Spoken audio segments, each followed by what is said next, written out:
You're walking through the forest and suddenly you hear this howling, the unmistakable sound of a wolf howling. Now, should you be scared? Did you know wolves can run over 40 miles an hour and they can travel up to 120 miles a day? Now, this is a crazy one. Did you know that wolves, they have instinctual fear? That's right, instinctual fear. It's called neophobia. Now, I love Yellowstone Park. I'll bet you do too. Guess what? Wolves make it better. In this week's episode, Lauren Gaulding of St. Francis Wolf Sanctuary, she joins me. When you hear all about her exciting stories and facts about Canis lupus, all those things we've always thought about wolves, and we were kind of afraid about those, well, maybe, just maybe we were wrong. I'm so excited about this episode this week. You're going to really love it. It's interesting, intriguing, and I can't wait till you hear it. We are supported by PrepVet, providing stem cell therapy for pets. As a pet lover, did you know your pet can benefit from the incredible healing power of stem cell therapy? Prep Therapy offers a groundbreaking solution taken right from your pet's own blood. Say goodbye to joint pain, arthritis, kidney and liver conditions, and more. They'll experience faster recovery, increased vitality, and extended quality of life without the need for surgery or harmful drugs. Put the wag back in their tail and discover Prep Therapy today at prepvet.com. Save 10% with promo code FurRealPodcast, covered by most pet insurance. For real, for real, for real, for real, for real, for real, for real, for real, for real, for real, for real, for real, for real. Got a bunch of furry friends and I love them all the same. I'm an animal lover, veterinarian is the name. Let's share some pet stories from heartwarming to strange, losses and gains, from wacky to insane. For real. You're now tuned in to For Real with your host, Mark Kyle.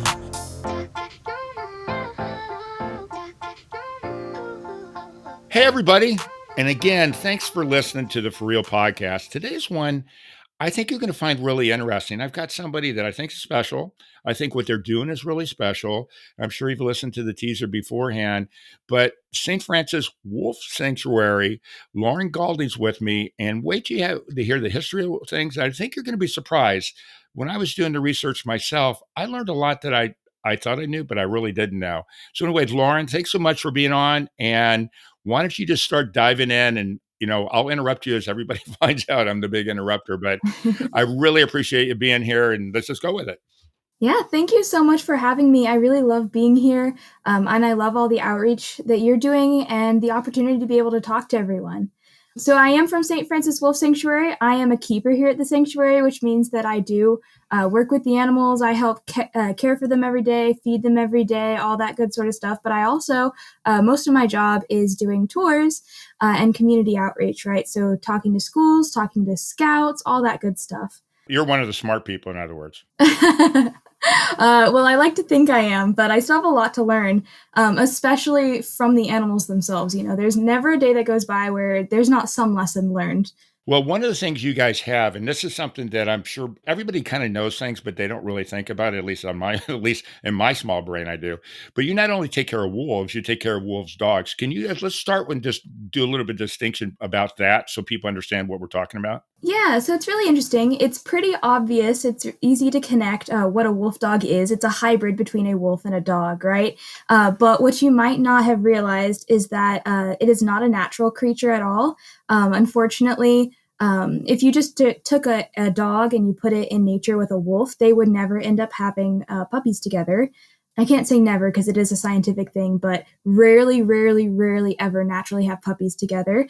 And it's because wolves are very good at conserving their own genetics, and they don't voluntarily interbreed with other species unless they're in dire need of, spreading their genes, right? If their species is going extinct.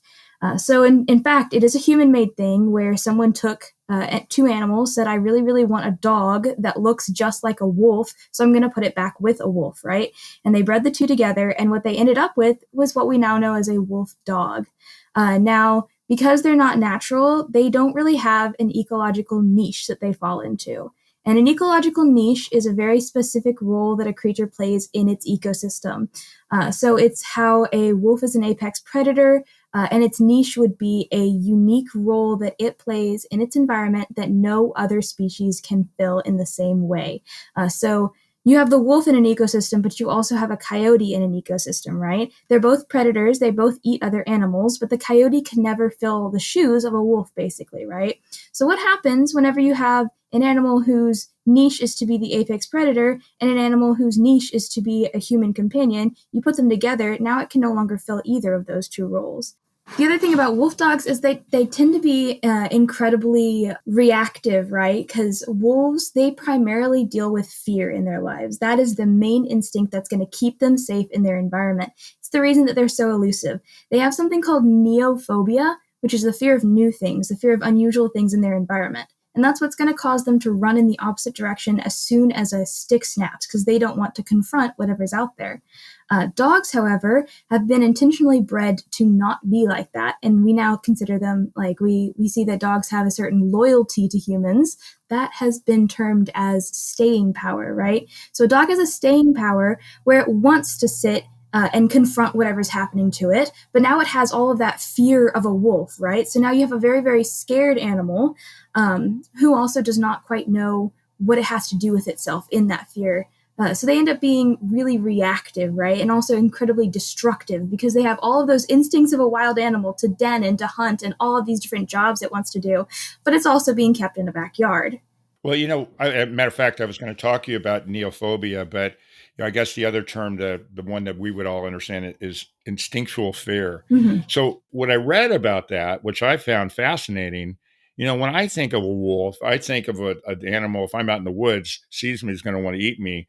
But the reality is, there's very few real documented cases of wolves actually attacking humans. They're actually afraid of them. That's what that instinctual fear is, correct? Yeah, that's very true. You are much, much, much more likely to die from a domestic dog attack than you are a wolf attack. Not only because they're less common, but also because they are so afraid and they would much rather just run in the opposite direction. In fact, we talk about attacks on humans. There have been only a few documented cases in the entire North America of a wolf actually attacking, and even fewer of a fatal attack. And if I'm remembering correctly, most of those cases were of photographers who had been baiting wolves.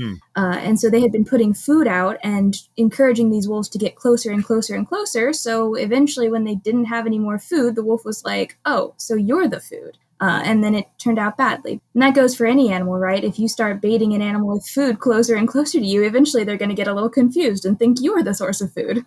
Well, the other thing I read is exactly what you said. And most of the attacks that are recorded, at least, weren't really bad attacks. They may have gone after them a little bit, but they weren't actually fatal. I'm sure there were some, but everything I've read, which is a complete opposite of the way most people think about wolves. Oh my God, we're getting, in the movies, that's what you see is the pack of wolves are coming after you. Yeah. And that's really not the case.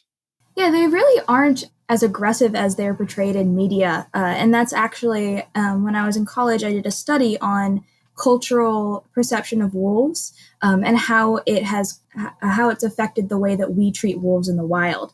And when there is a whole lot of media push for the big scary wolf, the big bad wolf, we end up seeing a whole lot more extermination and fear of those wild wolves versus whenever we have movies with wolves as protagonists. All of a sudden the mood shifts and now we're getting pushes for conservation and all that. So media plays a huge part in the way that we see things. And over the entire world, most wolf attacks actually come from rabid wolves. So wolves who are sick and who aren't actually in their right state of mind, Well, that makes sense. So basically, I didn't do any research on coyotes. So are coyotes actually more dangerous than wolves then? Coyotes, yes, they would be considered more dangerous because typically they're much more bold and they'll be in groups much larger than a wolf pack. So wolf packs are very, very conservative with the amount of animals in their pack versus coyotes. They're much smaller, they eat less, and they don't have as much of a pack structure, as like rigid of a pack structure, I should say. So They are a little more aggressive whenever it comes to their interactions with humans and especially with smaller animals, such as you're going to find more coyotes stealing your chihuahua off your yard than you will wolves. Right. Chihuahua or cats, that size. So one of the things, a couple of things, I was reading about the sizes of wolves. They can get up to, I think it said, if I remember correctly, somewhere around 80, 85 pounds is kind of the average size, but the males there are some that have gotten up to like 175 pounds. That's huge. Yeah, they can be pretty huge. The largest we have here at the sanctuary, his highest recorded weight of the animals that we have right now, he's 111 pounds at his peak. And he stands at a little over 6 feet tall on his back legs. Wait a minute, so he's standing up straight? Yes, so whenever he's like standing with his paws above his head, Yeah. Okay. we do ask them to do that sometimes so that we can see and examine their bellies, make sure that they're all looking good under there. And whenever I ask him to do that, he towers over me. I'm only 5'2", so like he is massive compared to me. So in other words, you're a tiny little thing. Yes, I am. I'm pretty small. So a couple other things too, and I'm sure you're probably going to get it. So I'm cheating. I get to sound like I'm smart, even though I did the research. So they can run up to 40 or 45 miles an hour, right? Yeah, so in dead sprints, they can. Typically, they have a loping speed that's closer to 15 miles an hour, and that's whenever they're just crossing the landscape for a long time. But they can run pretty darn fast whenever they're actually hunting. And they can run a long time, like over 100 miles a day, or whenever they're doing something, right? Over 100 miles a day. Yeah, their bodies are specifically made because they have a very transient lifestyle. Whenever you look on a map and you're looking at a wolf's territory, you're going to see these huge swaths of land that just go for miles and miles and miles. Now, they don't utilize that every single day. They actually move across the landscape following their prey because they hunt large animals like elk and bison, right? And those are transient animals as well. They're going to be walking the landscape constantly. So wolves are pretty much almost always, picking up their pack and moving and moving and moving, following that prey across the landscape. And they'll only really stay in one spot whenever they have really young pups that they're starting to raise in that specific area. However, it's only a few months out of the year that they're actually raising those puppies. Every other month of the year, they're moving with those packs or with those herds.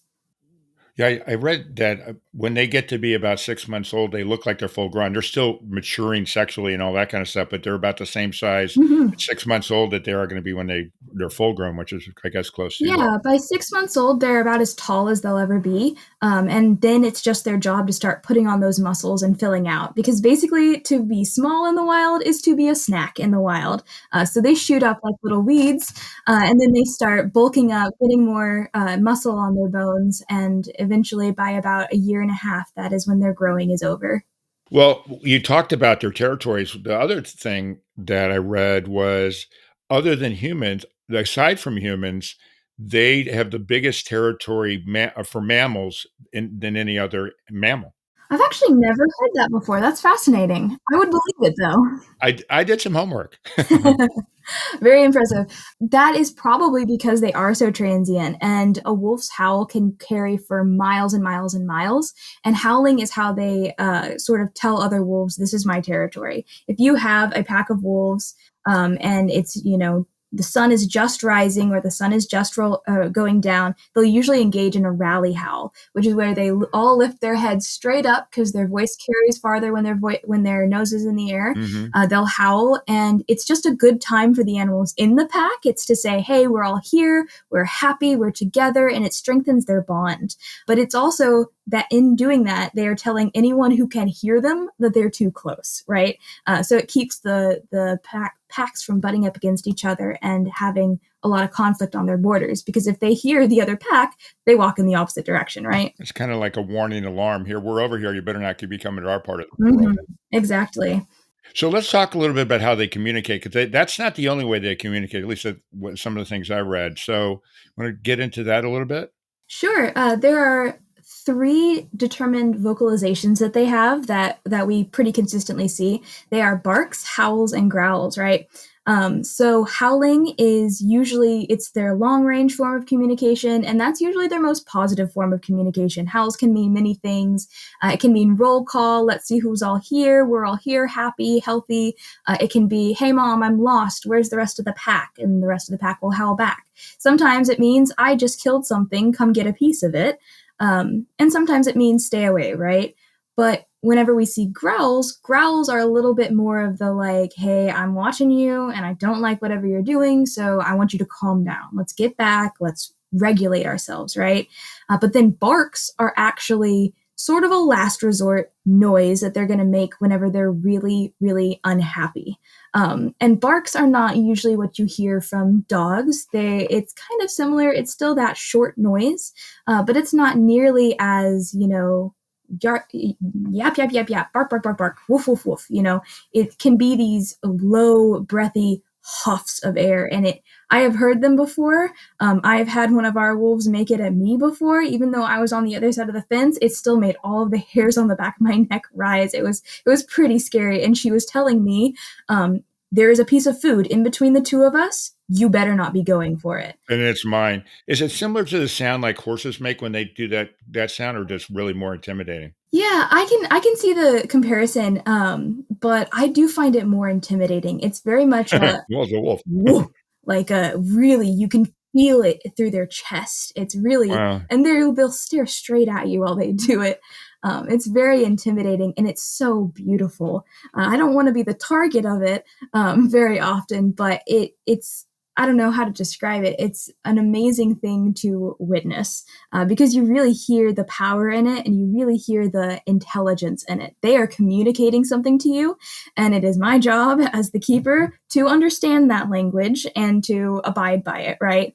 So actually, what ends up happening is if you have a dog, pretend you have, a livestock guardian dog, they have those really deep, like boof, right? They don't really bark, they go woof, right? Mhm. That sound is sort of fighting words to a wolf. Naturally, you get a dog, it's going to bark at everything. It sees a squirrel, it's barking. It sees another dog outside, it's barking. That's kind of their first line of defense when it comes to their vocalizations. But for wolves, it's one of the last lines of defense. So if a wolf is, coming up on livestock or anything like that, and that Great Pyrenees gives a good throaty woof to it, they're going to be like, oh, okay, sorry, that's your prey. I didn't realize that. And they're going to back off of it. Well, I don't know if I know you've listened to some of the episodes we have. There's an episode that I did with a guy by the name of David Ty. He's a cellist with the National Symphony Orchestra, and he actually has created music for animals. Mm-hmm. So he did a study with the tamarin monkeys, and then, and a matter of fact, you go to Spotify Music for Cats, it's in there. Yeah, I have used that on long car drives. My cat has listened to that music, yep. Oh, that's so funny because one of the problems he had was with dogs because they don't communicate the same way, and each breed communicates different. So he really had a hard time, and he's been working with, actually, and somebody else had on the podcast, but I'm wondering if he could create something for these guys because they're all the same. They're all basically the same size. Yeah, that would be amazing. Dude, I'll have to put you guys together. Maybe a matter of fact, I live in Austin, and I think he's going to be in town in another week or so. I've never met him in person. I've only talked to him in the podcast, so that may be something you should look into. Yeah, that would be so cool. We actually play music for the wolves as an auditory Oh, enrichment. really? So we do enrichment every single day for our animals, right? There's 5 different categories that we hit. And enrichment is a way to basically give them back some of the activities that they're losing by being in captivity, right? All of our animals are non-releasable, which means that through some circumstance or another, they can never go live in the wild anymore.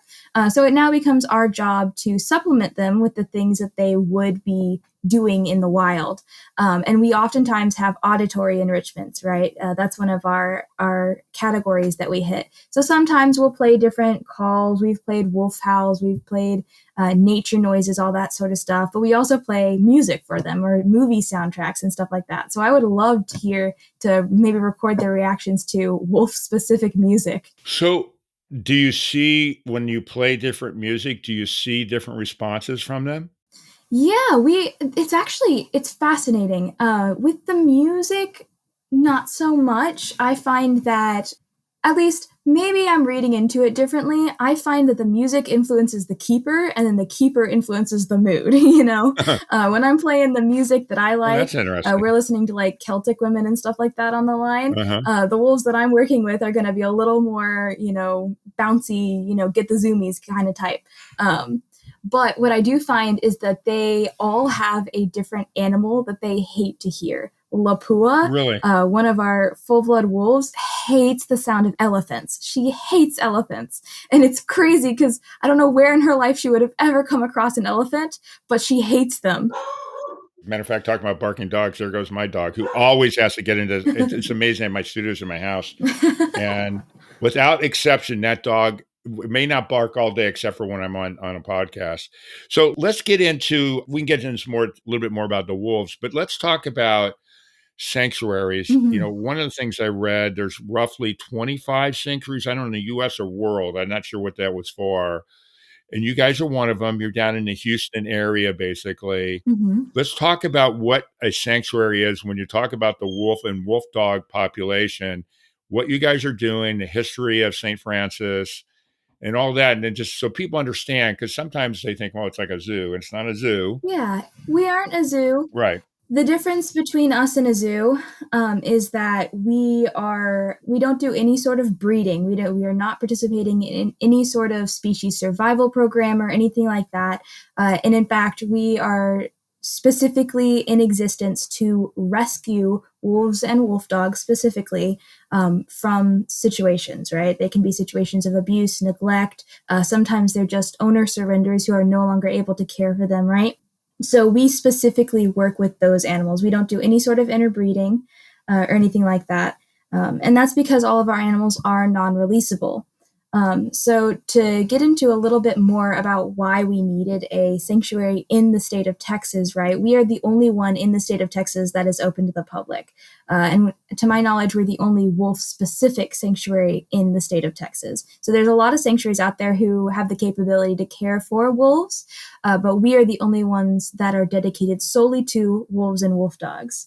And to get into a little bit about that, there used to be historically about 250,000 wolves in the contiguous United States. So the 48 states, there were about 250,000 wolves. And we were home in Texas. We were home to two different species of wolf. There was the gray wolf and the red wolf, which is really surprising to a lot of people because there's actually only two types of wolves in the entire world, and they are the gray wolf and the red wolf. There's a debate on another type of wolf, but as of today, there is Canis lupus and Canis rufus. All of the different Arctic wolf and timber wolves are all subspecies of the gray wolf, right? So an Arctic wolf is Canis lupus arctos, a subspecies of gray wolf. And the red wolf was only native to the North American South, right? So we had red wolves here and they lived only here. Unfortunately, there are less than 30 individuals as of today in the wild, and they all live on Alligator River Ranch Wildlife Preserve in North Carolina, right? The red wolves. The red wolves, yes. Correct. And today we only have about 1.3% of the historical wolf population in the entire contiguous United States. Well, I read that in the world, there's a total of 150,000 total. Yeah, we are way, way down from our historical wolf numbers. They have been pretty much completely extirpated from the entire continent, or from all of Britain. There used to be wolves in Britain. A lot of Europe has also lost a lot of their wolf population, and America has really suffered as well as far as that. And it's primarily because of predator extermination programs, right?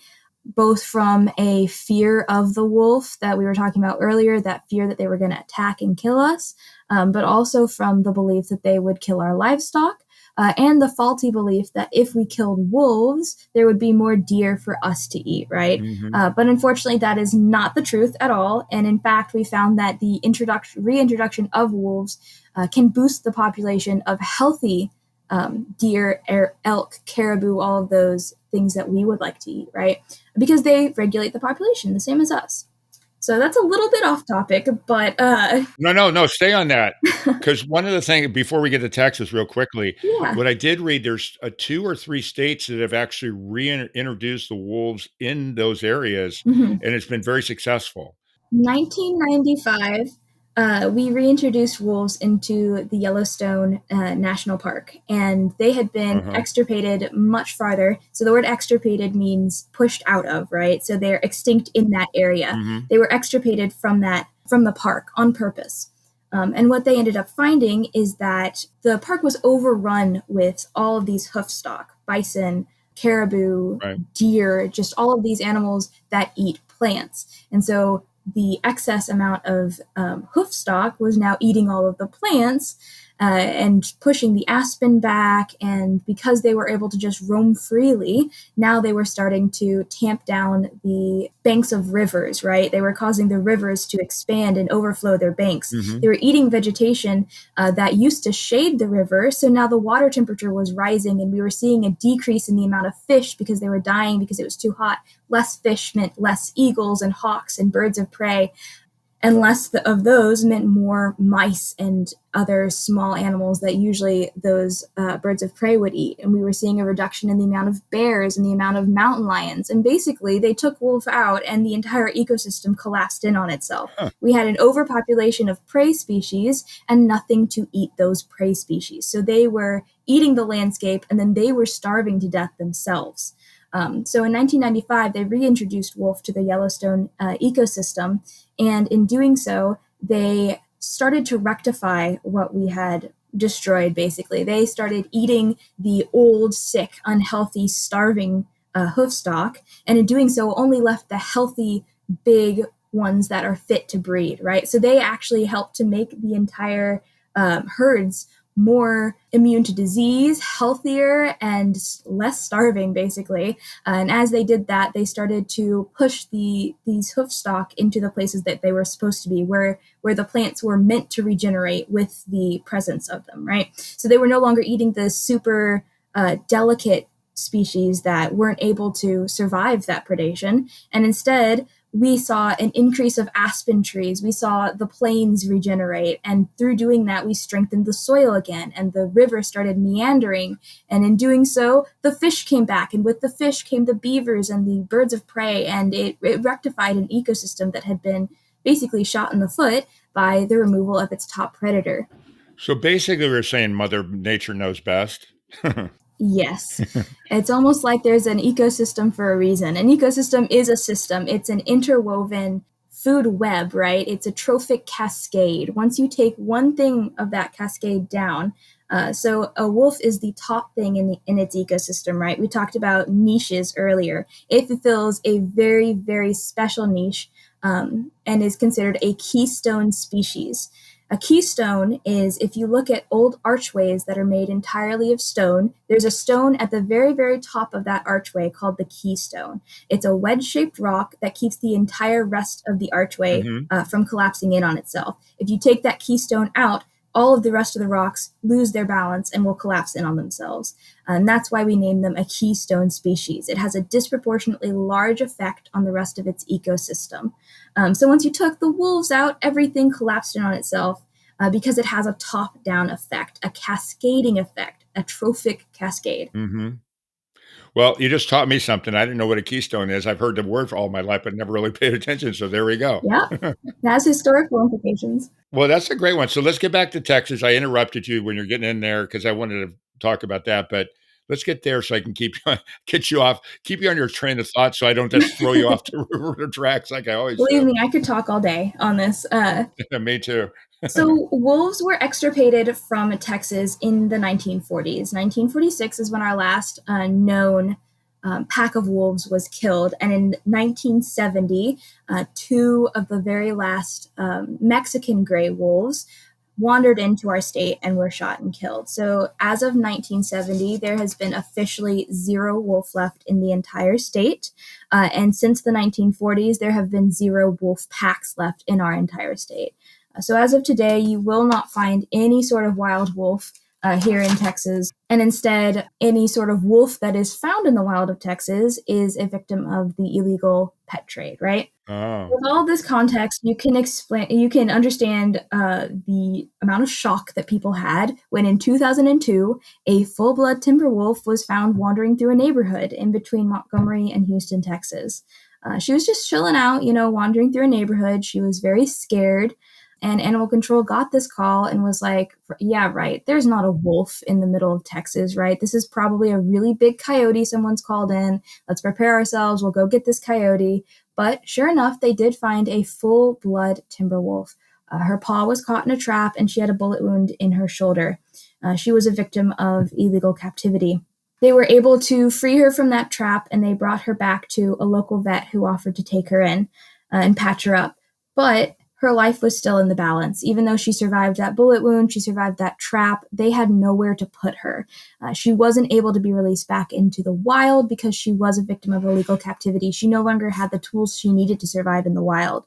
And endangered native species, as an endangered native species, they are protected under the 1974 is when they were put on the Endangered Species Act. So they have been a protected species for quite a while, which means that it is illegal to own a wolf, right? So where were they supposed to put this wolf? There were no sanctions. Oh, wait, wait. Hold on with you real quick. So in the United States, it's illegal to own the wolf now? Yes, it is. Okay. Okay, go on. I didn't know It's that. done state by state whether or not you can own wolf dogs. That's a much more heated subject, but it is Right. illegal to own a wolf without the proper permits and without there's a whole rigmarole you got to go through. Okay. So it's pretty impossible to privately own a wolf as a pet, right?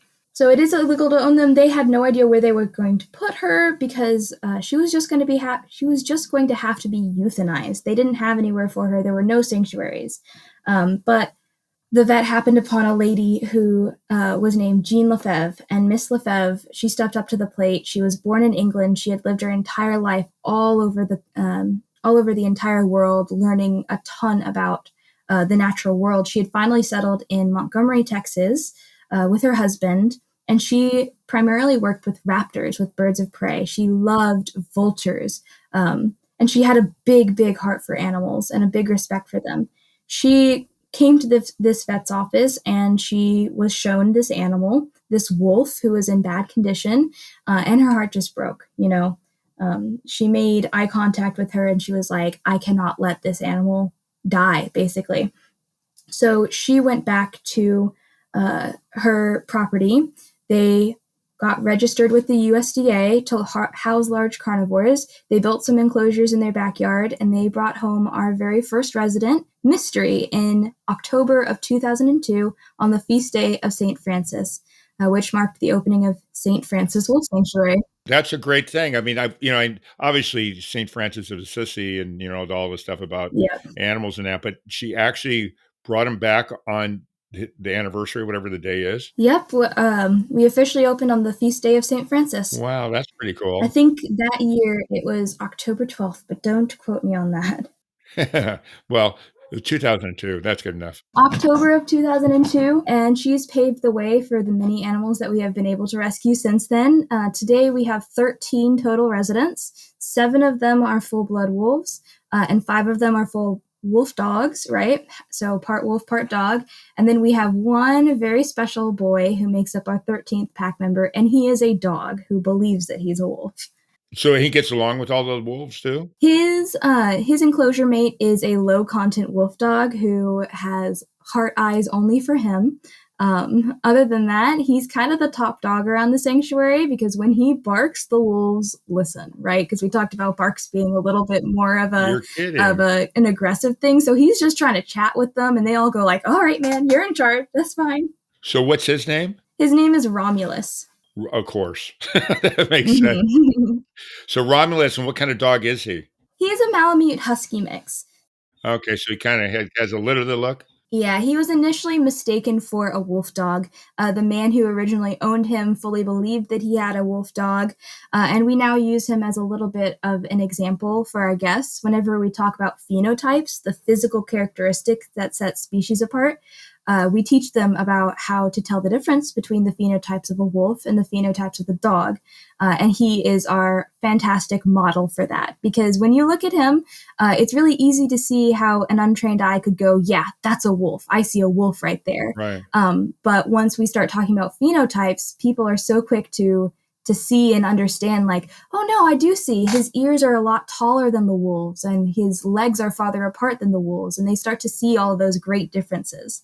So one of the things I read about wolves, dogs too, is there are certain ones, I guess they've bred several times. So you've got certain levels of a Mhm. wolf versus dog, wolf dog, and percentage. And so, Yeah. but the interesting thing that I read, and this may be wrong, is that both wolves and wolf dogs don't have the temperament to be really domesticated like a regular dog. Yes. They just don't. And so can you get into that and talk to people on why that is and how they act? And, Yeah.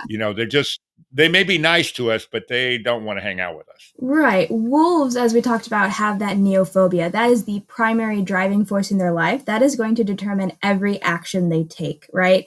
Right. And I can tell you from experience, working with wolves and wolf dogs, it's not like working with dogs. I started out in my high school years, I volunteered at a shelter, and I worked with tons of dogs. I worked with super reactive dogs, super, super sweet dogs. Working with wolves is not like working with dogs. There is very much a very, very standoffish nature about them, right? They would much more prefer, even if they really, really like you, they want to be on the opposite side of the enclosure to see that you're there and just we chill on the other side. We are opposites from each other. Um, and the same really goes for wolf dogs, because when you put them together, you end up with what we like to call mixed wires, like crossed wires in their brains. They have these dog instincts that say, I want to be near humans. Humans are positive things. I want to stay here. But then they also have all those wolf instincts that cause them to be constantly on the lookout for danger. Right. And that danger is heightened in their mind because they're also part dog and they're looking at all the same things that dogs are looking at. It could be something as simple as you came home today and you had been out with friends and that friend had a new perfume on, and now you have a new perfume on you. You don't even smell it, but your wolf dog smells it, and it's something new. And it's like, oh, there could be a person here. I don't know what's going on. I don't know what's happening right now. And now it's in this state of confusion, which can cause harm to both it and to you, because it can't control an instinct, right? If its instinct says, Sure. snap, I'm in danger, I need to keep myself safe, right? It can snap at you without even actively realizing that it's you right there. And now you're injured, and your wolf dog is going, I have no idea what I just did. I didn't mean to hurt my human. What's going on? I don't know what's happening. They also have all of those same instincts of a wolf when it comes to what we would consider destruction. They are fantastic I diggers. read that. They want to be denning creatures. They want to live in a small den. So they will get out of your fence in no time. A wolf can jump and climb a wall up to 10 feet tall. So keeping a wolf dog in your yard is a hard task. They are escape artists, they are diggers, they love to shred things. It is very, very almost impossible to keep a wolf dog as a pet healthily.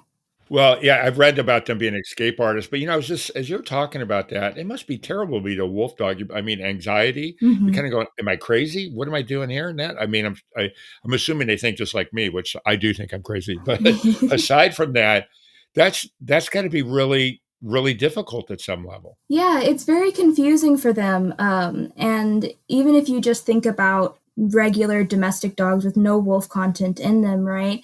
You see a reactive dog. That dog, if it's not being, kept in very specific circumstances, I've met people who work with reactive dogs, and it's almost a full time job to work with just a regular, normal dog who's had a trauma that's caused them to be reactive. It's very hard to keep them. Right. So now imagine that, but that animal has gone through trauma, because most of our animals have come to us from very poor places, right? But is also just naturally predisposed now to have that reactivity. Those two things combined make for some, unfortunately, very unhappy animals. So it's our goal to give them everything possible to keep them in that happy, comfortable state, right? We don't see a whole lot of issues with our wolf dogs here because they are living in an enclosure made for wolves, right? So they're very much treated the same way that we treat our wolves. So explain to everybody. I mean, and I want to get into where you get all of them. We've heard about the original one, but when you get them, why can't they be reintroduced someplace where wolves are out there? It's just because they're more domesticated. I mean, how does that work? So all of our animals to date have been born in captivity.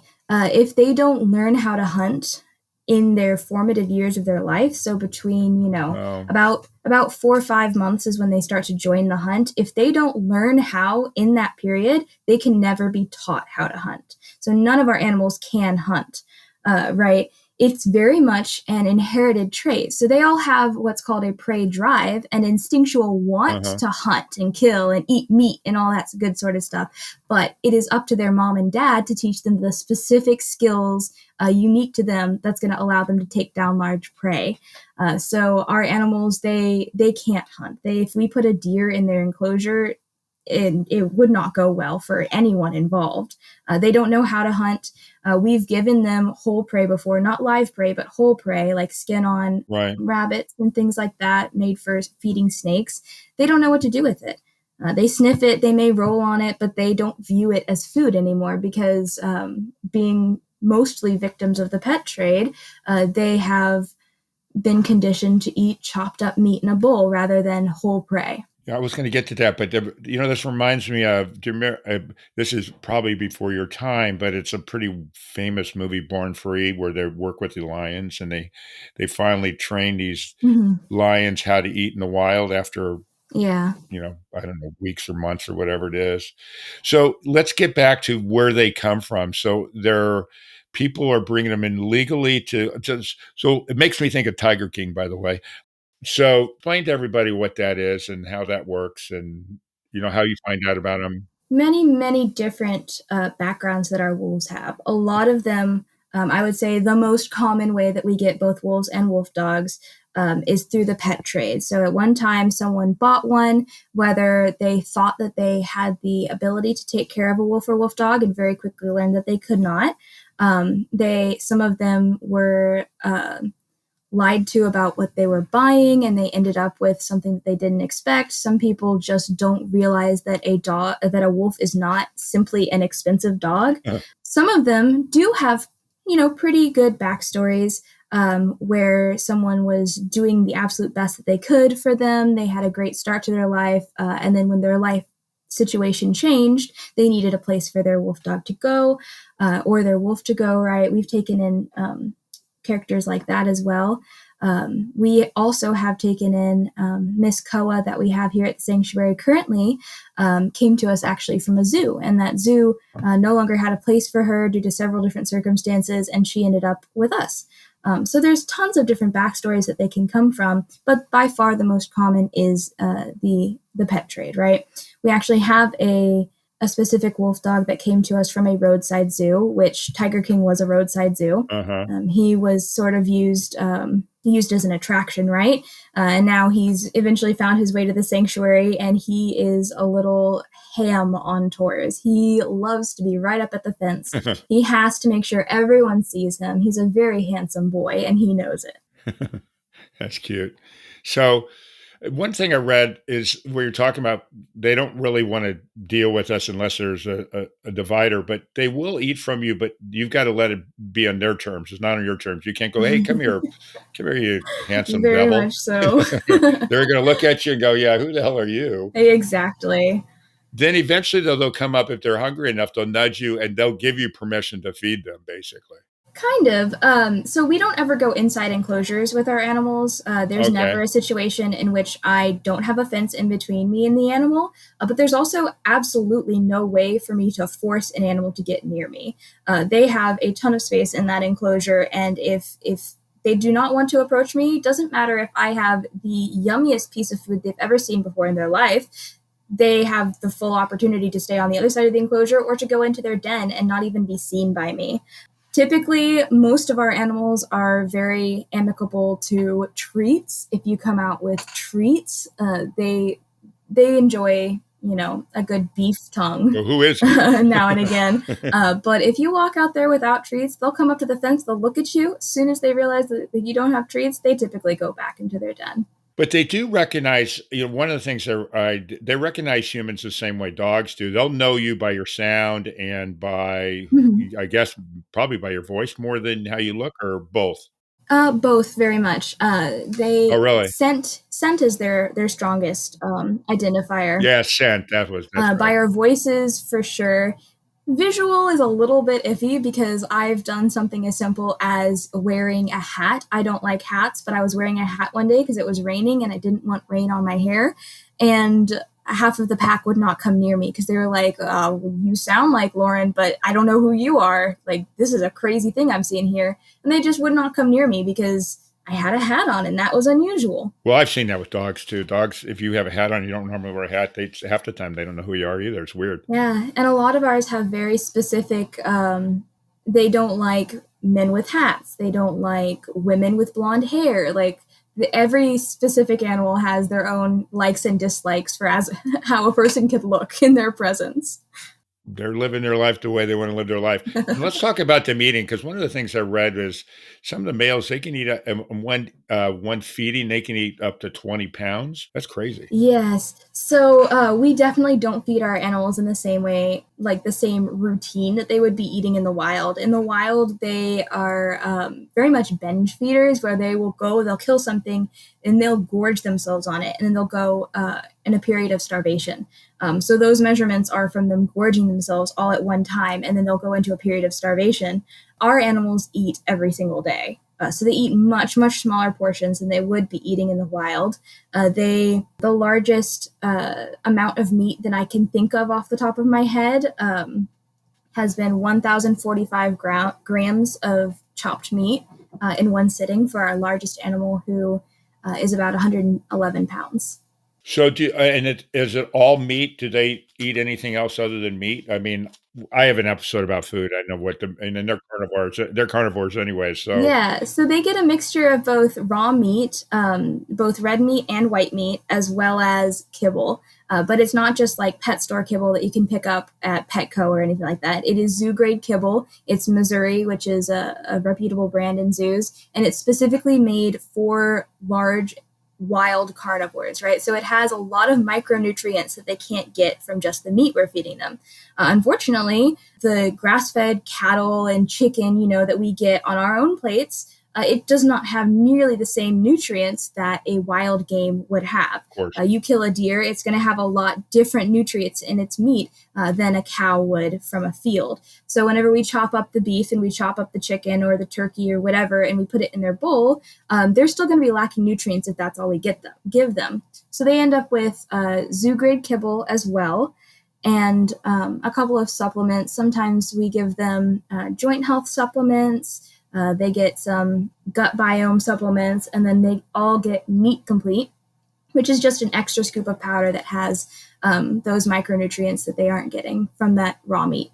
So let's talk a little bit. So for people that live in Texas, if they wanted to come to the sanctuary, are you open every day of the week? How does that work? What do they do when they're there? All that kind of stuff. Yeah, so we're actually moving into a new schedule this coming year. We are open every day except for Monday. So we're closed on Mondays, and most days of the week we have a 1 p.m. general tour. And then on Saturdays, we have that same tour at 11, 1, and 3. So much more opportunities on Saturday. But also on all the same days that we have 1 p.m. tours, we also have 11 a.m. VIP tours. So on the general tour, you're typically going to be able to stop at our fire pit and hear a keeper talk about the history of the sanctuary, a little bit of the stuff we've talked about today, and then you get to walk to the line, and we have a guided tour where you'll be on some benches under a walkway to keep you nice and cool while your keeper is standing in between you and the animals and giving them treats and telling you about a little bit about their history, about what wolves are. A lot of educational stuff happens there. The VIP tour is a little bit different. You get to come in, but you actually get to create the treats that they're going to be giving, that your keeper will be giving to the animals on your tour. So you come in, you get to make, most of the time we're making basically little Christmas poppers where you get a paper towel tube, you put a whole bunch of yummy treats inside, you put some stuffing in, and then you fold it up, and the wolves have to rip it open in order to get to whatever yummy thing inside. Oh, that's cool. And then you get to walk with your keeper on the back of the line, which is where all of the animal care happens. So it's a lot closer than the front of the line, still on the outside of the enclosure, but much closer. And you'll get to see the space in which the keepers work, as well as our kitchen. We also do howl nights, which are a super, super fun nighttime tour. It happens in the evening. Your tour will happen right around sunset. So depending on the time of the year, 4:30 to 5:30, you get to hear the normal tour. But then after your tour, you go back to our fire pit. This time there will be a fire lit. You get hot dogs, you get s'mores, you listen to an extra keeper chat, and then you all get to howl with the wolves. And there's an opportunity to stay just until 9 p.m., or you can actually camp on our field the entire night long and hear the wolves howl all Oh, night. that's cool. So tell everybody where you're located, how they can find you on social media, what they can do from like, I know you guys are every sanctuary I know is always raising capital for Mm-hmm. to feed the animals because you live on you're a nonprofit organization. So Yeah. go through all that stuff. I mean, what we need to get out there so anybody wanted to find out information about you, how they can find you, and then what they can do to help. Yeah, so we are located in Navasota, Texas. That is specifically at 6731 Pavlock Road, Navasota, Texas. Navasota's down by Houston. Yes, Navasota is right near Conroe, Montgomery. We're about 40 minutes south of College Station, if that gives you any specific idea of where we're at. All of our tours are by appointment. And on that same website, we offer sponsorships for our animals. So if you come on a tour and you find a really amazing, you feel a real connection with a specific one of our animals, you can sponsor them. And for a little bit each month, you can get a whole bunch of different prizes as well as discount codes in our gift shop. And all of that money will go to supporting the care of the animals. We also have a space where you can donate on our website. That is the best way to directly donate. We also have an online shop that you can visit that has a whole bunch of merchandise. All of that money that you're spending there comes directly back to us as well. And of course, you can buy one of everything in the gift shop when you're here. So basically, you can donate directly to Romulus because you want to keep him being the big dog. Yes, Romulus is always in need of more sponsors. We also do school group presentations where you can either book a field day with us where you come here, or we can travel out and give you guys either a Zoom presentation or an in-person presentation. Well, I think you guys are pretty wonderful and you're doing some pretty cool things. And for me, today was like being in class, getting to learn all this stuff. I mean, that's the fun part about doing the podcast. I always find out stuff that, you would think but you really don't know. Anyways, I appreciate that. So here's my favorite part of the show that everybody cringes as soon as I do it. I always tell a kid's joke that's a dad's joke about animals, and everybody that's listening, I know you're cringing already if you listened before. So Oh, let me hear it. this is specifically for you to answer because it's about wolves. So what do you call a wolf that you can't find? A wolf that you can't find? Uh-huh. I don't know. A ghost wolf? A werewolf. Okay, yeah, that is I know. the cringe. Now you're cringing. Now you know. So anyway, everybody out there, I say it all the I'm time. gonna use that one on my dad. Yeah, it's a great one. It's a dad's joke for sure. So everybody's out there listening. I ask it every week. Please, for everybody's sanity, if you could send in a good joke, it can be you, your kids, or friends, relatives, whatever. Send it in to my email, which is mkyle@forrealpodcast.com. And lastly, if you've got an idea, this was an awesome episode. If you got something you think would be a great episode, you've got a friend that's doing some cool things with animals, or even a veterinarian that's doing something that not everybody would know about, reach out to me. I promise you, I'll get back to you right away and we'll make it happen. And lastly, Lauren, thanks so much for taking time. I know you guys are busy out there. You're doing wonderful things, and I really do appreciate you being on the show. Yeah, of course. And then to all the other people out there listening, keep listening. Please pass it out so we get these stories out to everybody. You can find us not only whatever platform you're listening on, but we're on all of them. So again, everybody there, seriously, thank you so much for listening. For real. For real, for real, for real, for real, for real, for real, for real, for real. We're supported by Let's Walk, that's here to love your animals like our own. Austin, Houston, and Denver. Let's Walk is here to love your animals like our own. From daily walks, play, in-house sleepovers, and more. Go to work, out on the town, or take a vacation knowing your pets are in the best hands. This woman-owned small business does it all. Check us out on Instagram at Let's Walk Austin, Houston, and Denver.